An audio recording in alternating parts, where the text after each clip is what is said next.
Hey, what is happening? Max Cruz back here. Today we are talking about appreciation potential. Thanks for tuning in. If there's a specific topic that you would like for me to cover, please let me know. I haven't gotten a lot of feedback, so if I am going too fast, if there are certain words that you are not understanding that you would like for me to explain in simpler terms, please let me know. Your feedback is important to me. Again, if you haven't seen the very first video, the whole purpose of this is for you to understand this. After you understand something, I think is when you can apply it in your life.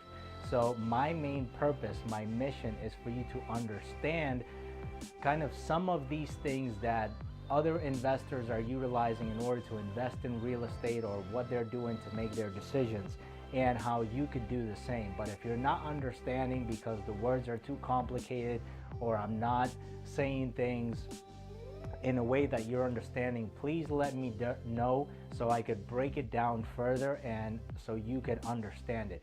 You can contact me in various ways. Comment here, send me an email, reach out to me. We are here to help you out. So we're talking about appreciation potential.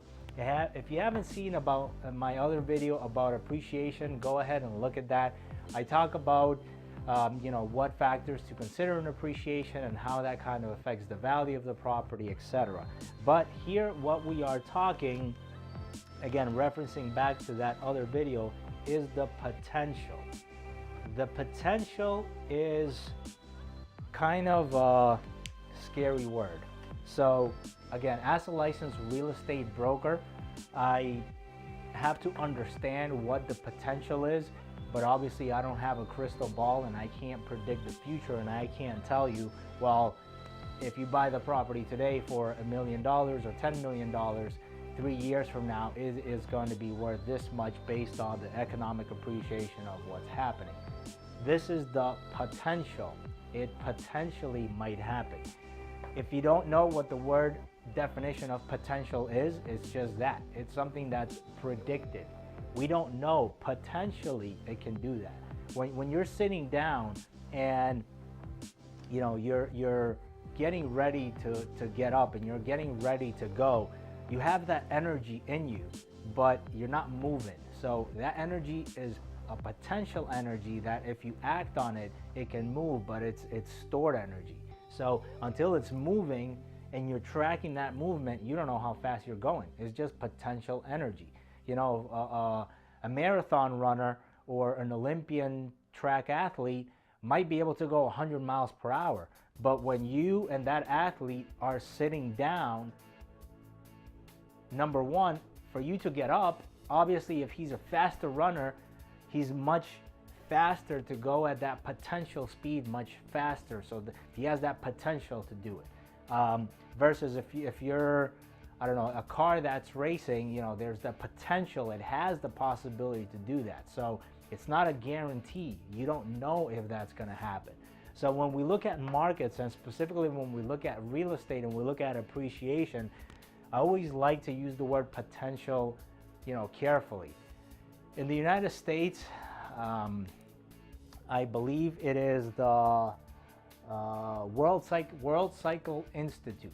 So specifically what they do is they analyze cycles. Now, analysis is interesting, but at the same time it can be scary, and at the same time it can be rewarding. Things happen in cycles. So this institute, what they've done is they've analyzed what happens to real estate. And I believe they have over 180 years of data, and what they've seen, like anything else, is this cycle, this natural cycle that we have, up and down, up and down, up and down.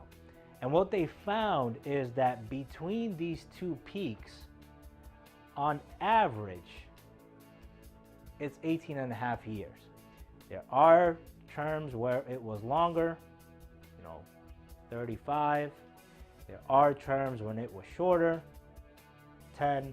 On average, this was 18 and a half years.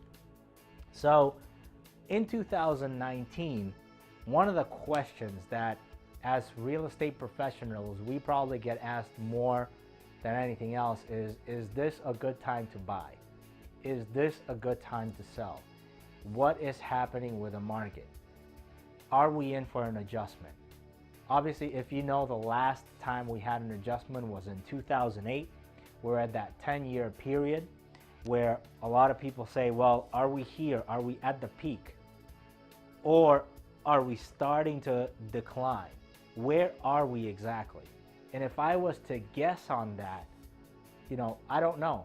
Because literally, if you go back to this period, which I believe was in the 1700s, where we had a very prolonged time period, that's one thing. We don't know.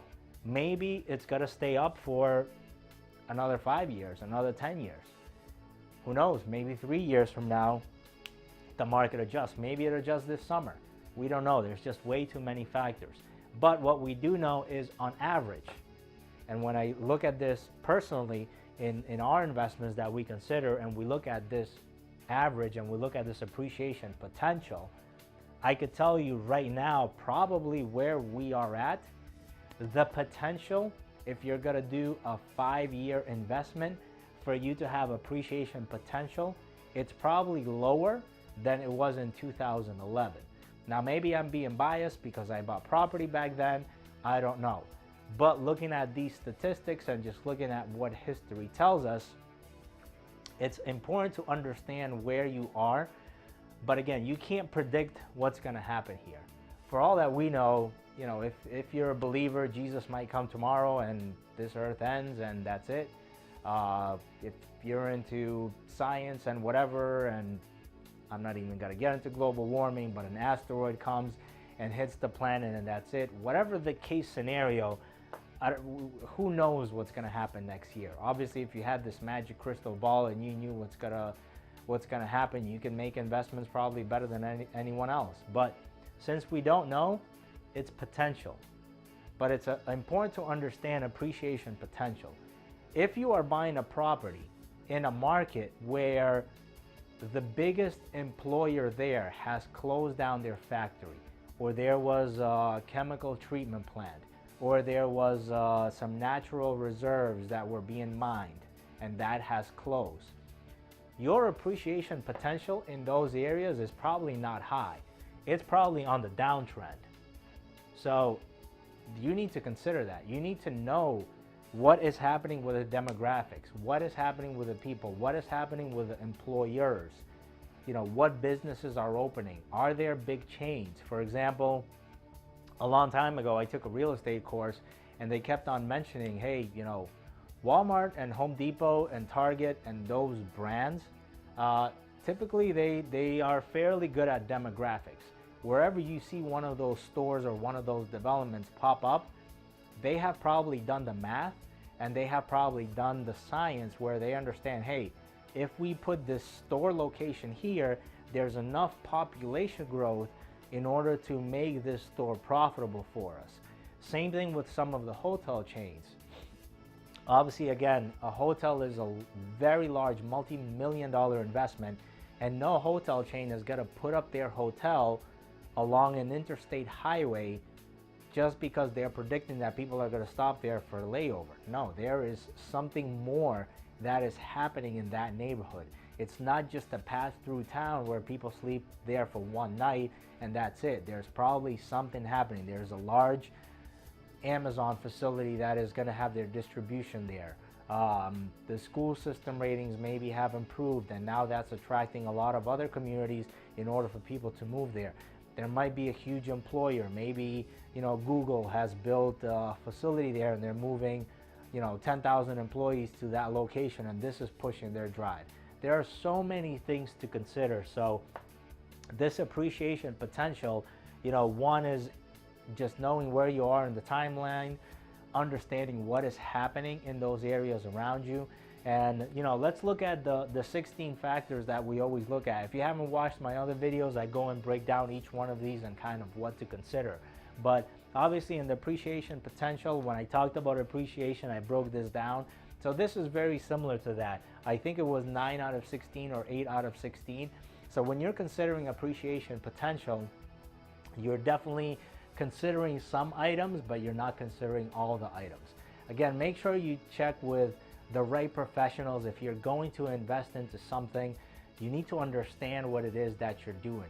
Appreciation potential is just one of the factors. If you're going to make an investment decision and all you're looking at is appreciation potential, then your risk, your last number, your risk, is probably going to be very high. Now, if you as an investor, or if you're learning, or if you want to get into investment, if you're asking, hey, what is the appreciation potential of this in this area? If you at least answer that question and you analyze it and you're saying, well, you know, for the last, I don't know, 10 years, the population has been growing at 0.01%, unless something has drastically changed, there is probably no reason for you to determine or predict or have the potential that now that population increase is going to be 10%.